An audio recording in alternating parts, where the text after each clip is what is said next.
he was in a big brawl. He had a massive lump on his head, and Opetaia, he was more fresher. He did get hit a couple of times, but that was basically him fighting toe-to-toe with Glanton. I thought that Opetaia would get the knockout. I thought that he'll get the stoppage. But Glanton, he's never been stopped before. He's never been on the canvas, to my knowledge. He's a really tough fighter.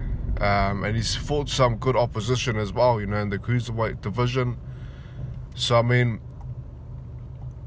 Opetaia did buckle his leg in the last round. He did hurt him. He was definitely,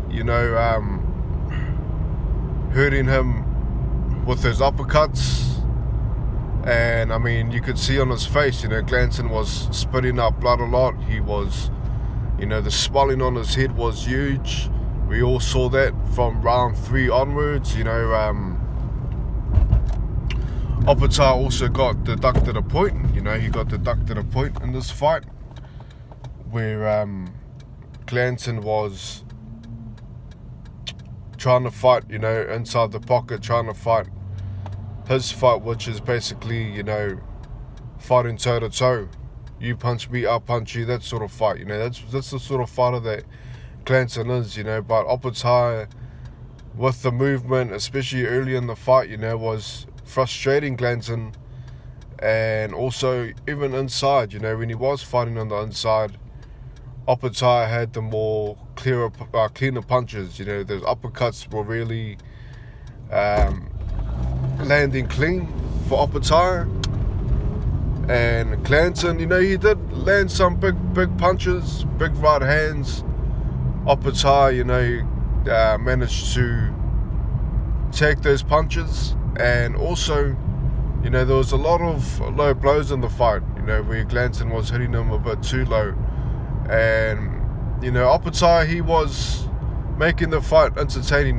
He could have, with the movement that he had, he could have just outboxed the guy on the back foot, like he was in the first 3-4 rounds, where he was just using his legs and movement and just tagging Glanton, too fast for him. He could have easily won the fight that way, but he showed another side of himself, where he was basically fighting Glanton's fight, but he was winning. He was winning the fight. So it shows that he can fight, on the inside and on the outside. And he was just far too superior for Glanton. Glanton was too slow, in my opinion. Opetaia is always going to hurt you if you're too slow for him, because he's got that counter punch ability, and also just the patterns that he was seeing from Glanton. He was able to keep landing that uppercut, because Glanton kept staying low, sort of looking for the body, trying to break the body down, trying to, keep the head down and let his hands go. But, Opetaia kept sneaking in that uppercut. But yeah, overall, I thought it was a good performance. I would have liked to see a stoppage or knockout, but Glanton is really tough, as well. So that being said, Opetaia wins the first Zuffa or Zuffa, however you say it, title. And we know that the IBF is looking to strip Opetaia. There's a lot of rumours on that. I'm hoping that they do the right thing and let him keep the belt, and that he gets to fight Ramirez or Benavidez, the winner of that fight, which is basically in May, so a couple of months away. So hopefully he gets to fight the winner of that, and they don't strip him from his belt. But overall, I thought it was a good performance from Opetaia, a lot better than the Sin Cara fight.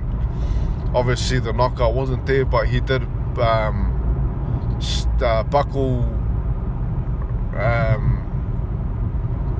buckle his legs in the last round. So he was landing some effective punches, and he did get his respect early in the fight as well with his straight lefts. So good win for Opetaia, and for Glanton, I mean, it was always going to be a hard task for him, but he did show heart, he did show his toughness, and that he is, just a strong guy. So hopefully he gets, more fights as well. Obviously after he recovers, there was a big lump on his head. Hopefully he's okay. But that's my take anyway. Leave yours. And hopefully we see Opetaia versus the winner of Ramirez and Benavides. Leave your take, and I'll catch you next time. Peace.